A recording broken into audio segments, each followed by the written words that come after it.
大家好. So today I want to invite you to imagine together a future where a small team can actually achieve huge growth, partially thanks to AI. So my name is Ludovic. I'm an entrepreneur. I start and scale and sold 3 companies in e-commerce and gaming. I'm also an investor. I've got 2 unicorns, 2 companies valued over $1 billion in my portfolio. One called Chili's, the other one ASIC. And I'm also recently an author of a book called Atomic Scaling. So Atomic Scaling is all about having a small team creating huge growth, with the lessons coming from the video game industry. The book has been endorsed by many founders who are industry titans in the video game industry, such as Ilkka from Finland, who created a company who published 5 games so far. Each of his games generated over $1 billion, and each of his games were developed by a team of 2 to 5 people. Andreessen Horowitz, one of the largest investors in the AI, $41 billion in investment. Early founders and employees, VP at Facebook, and endorsement also from CEO at Microsoft. So the book got a lot of attention, and today I'm going to explain to you why it's particularly suited to the AI revolution that we are living right now.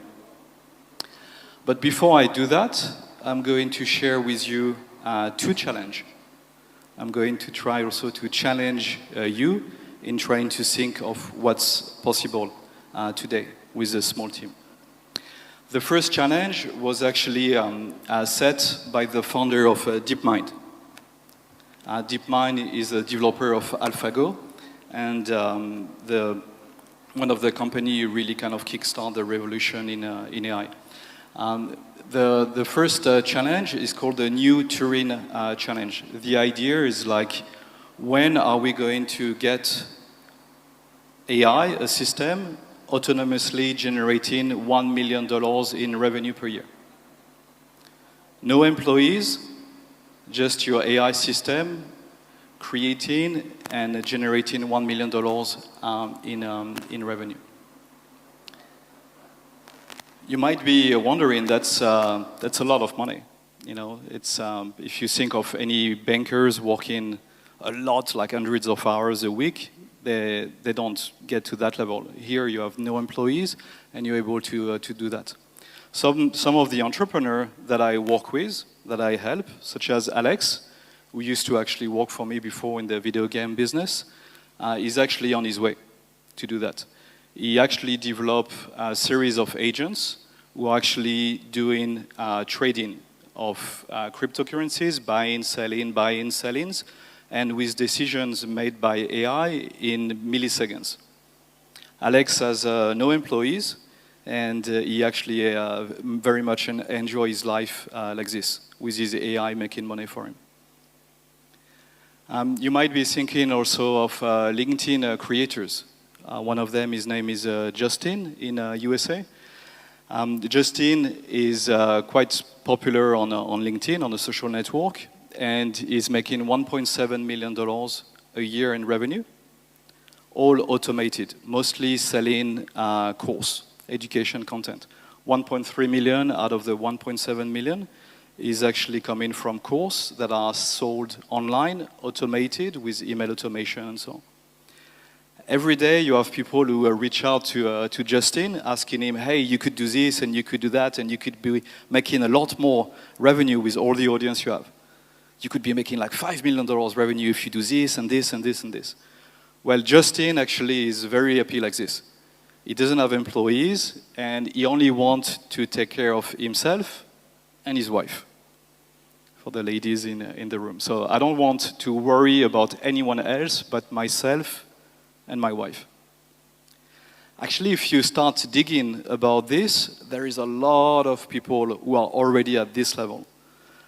This is actually one of the founder of an online dating website from Canada. He has for many called Plenty of Fish. Plenty of Fish has 0 employees for many, many years. And the founder here actually sold the company for $500 million. So that's the first test. It's already happening, actually. The second test is actually set, the second challenge is actually set by the founder of OpenAI, mostly known for ChatGPT. His name is Sam Altman. So Sam Altman, a few weeks ago, actually set a new challenge where he's basically trying to find when we're going to get the first unicorn, the first $1 billion company with 1 to 10 employees. And they have a chat group with other tech entrepreneurs in Silicon Valley, where they're trying to say which month, which year, we're going to reach the one person, one founder, $1 billion company. You might be looking at these 2 challenges set from the founder of DeepMind and set from the founders of OpenAI and ChatGPT. What's the commonality between the challenge?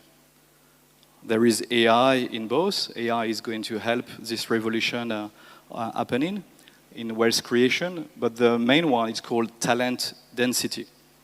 So talent density, it's about having smaller team, as small as possible for as long as possible.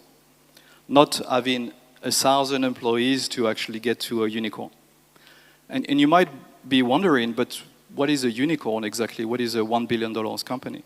It's not necessarily a $1 billion revenue company. It can be a $100 million revenue that a company will actually buy for $1 billion, 10x the revenue. And you might be also wondering, oh, maybe Sam Altman is just selling AI, so he just wants everyone to get excited about it, just because that's a way for him to sell his story and sell ChatGPTs and so on. Well, the reality is this has been already happening. If you look in the video game industry, you have a solo creator, such as Eric, who actually launched a game on Steam, which is a PC distribution platform, where he sold his game for $10, $12, but he sold many of them, generating over $300 million revenue. He has no employees, he's alone. You might be looking at messaging app. You might know an application in USA called Instagram. Instagram was bought by Facebook with 13 employees for over $1 billion a few years ago. Pavel here is the founder of Telegram. Telegram is like WeChat or WhatsApp. And Telegram has close to 1 billion users, and they only have 30 employees. They have 0 people in HR. They don't pass interview. They actually create challenge to recruit the best talent. So it might be the time to rethink this 1,000 employees unicorn. You have Ilka, that I mentioned, who contributed to my book. Ilka, his first game to generate $1 billion was a game called Clash of Clans. That's a game on mobile, on iOS and Android. When they created the game, there were about 5 to 7 people. When the game grew, when we were writing the book, the team was about 25 people. This game specifically generated over $12 billion in revenue. So time to rethink this 1,000 employees unicorn. So in my world, you really have 2 choices. The first choice is either you're working, like Alex and Eric and so on, and you're mostly focusing on creating this $1 million annual recurring revenue on autopilot. That means you don't have to take care of much things. The system is doing the job for you. Automation and AI. Or the second choice is actually you're going to try to build a big company, a $1 billion company, but it's not a big company in terms of number of employees. It's still going to be 1 to 10 employees. So myself, I've got 2 unicorns right now. My objective is to help at least 1,000 entrepreneurs on this path, either to create lifetime revenue for them, or either to create the $1 billion type of business with a swarm of AI agents. So you might be wondering, well, if it's happening, maybe tell me where you have the most chance of seeing this happening. In my case, where there is a more chance for me to invest or to help these 1,000 entrepreneurs to create this $1 billion company. So 7 common traits that help a person with AI-powered team to build a $1 billion company. Well, the first thing is you might be thinking you can sell physical goods, things that are produced with physically in the world, or you can sell digital goods. If you're talking education, if you're talking video games, if you're talking software, etc., this is digital goods. I personally mostly invest in digital goods. The second part, and I talk extensively about it in my book, is this notion of magical pair. I actually don't believe in the 1% unicorn. I believe in the 2% unicorn. That means 1% alone might be too challenging, but 2% together will have this symbiotic relationship. The entrepreneur and the inventor, the tech and the business guy, the left brain and the right brain, these people together can make magic happen. The third part is BRO. What does BRO mean? So we also talk about it extensively in atomic scaling. BRO is an acronym for B for big problem. You're looking for something that a lot of people around the world have as a problem. You're talking about a problem that you can relate to. That's something that matters to you personally because of your history. You're talking about A is for access. You already have access to the community. Most of the entrepreneurs that I backed are already famous within their community. They already have followers, people who know them, people who follow them, and so on. And you have to be willing to be there for the long run. There is a lot of ups and downs when you start a company, so you have to be willing to play the long game. The fourth one is about the freemium business model. So how do you actually offer a lot of stuff for free to people on the internet to get them into your community and gradually get them to buy your product, upsell your product. If you actually scan the QR code here, we have, for example, this template here on the top right, which explain to you how to increase the chance of having a successful freemium company. Fifth one is about the community. Community building is one of the most important skills you can acquire today. So if you look at Justin, for example, millions of people follow him. If you look at one of the top successful video game called League of Legends, for those who play video games in the room, we're talking about creators who were already famous within the community for this specific genre.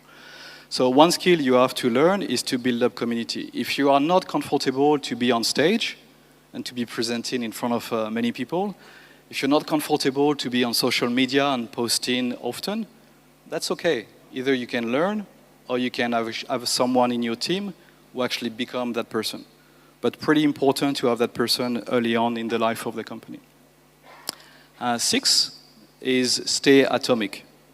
Stay atomic means keep the team as small as possible for as long as possible, but trying to get the most out of this team and try to automate as much as can be. Whatever things you need to do often, try to see if you can use automation and AI to replace you. So it's okay to do everything manually at start, but if you repeat things again and again and again, try to see if AI and automation can replace you or replace your team on that. And that's how you can keep pushing. Scaling, ultimately, that's the end game. You have to keep the team as small as possible for as long as possible, but you have to keep pushing. Keep pushing the boundary of what's possible. Keep pushing your beliefs, what you think is possible. Keep pushing what your team can achieve while they remain a small team. You can take a picture here if you want. So as a word of conclusion, why I'm doing this? So I'm doing this for freedom. I like the idea of having many entrepreneurs like Alex around the world who don't have to worry about things. They can freely live the life, take care of themselves, take care of their wife, take care of their family, without having to worry about too many things. I'm also doing this because I want to push the boundaries of what a human can do. So if you remember, like maybe 50 years ago, to build $1 billion company, you needed like thousands or tens of thousands of people. And maybe 10 years ago, you needed a lot less people. And now we're talking about reaching $1 billion with 1 to 10 people. So keep pushing the boundaries of what's humanly possible and what a team can also achieve. Ultimately, for me, that's my quest today. How small team, highly talented teams can actually, with the help of AI, consistently outperform larger one. I believe the future of company, the future of business is not big companies anymore. The companies with thousands of employees and tens of thousands of employees and so on, they are going to be outperformed by smaller teams who actually use AI. And I think it's pretty cool. I come from a small country, 60, 70 million inhabitants. We can have 1,000 entrepreneurs with a team of 1 to 10 people creating very valuable business. And how we do that? We're actually working on the business operating system. So you need high-performance team. That means you need to invest in your team. You need to recruit the right person, and you need to invest consistently in your team to keep pushing them. You need software. So you need software to actually be better at prediction. If you're doing algo trading, for example, that's super important. You keep software to also automate reach, how you're going to reach more users, more people on the internet. So we're actually developing the business operating system for small teams to constantly scale faster than larger teams. And at the word of conclusion, I want, especially for the entrepreneurs in the room, to make you realize that the future of business is not necessarily big teams, but actually small teams, that you can have the freedom to actually create a very big company from a business point of view while keeping the team very small. And for that, invest in your people, invest in the education of people, invest in the software that your people are using, automate as much things as possible, and hopefully become one of the atomic scaling companies. Thank you.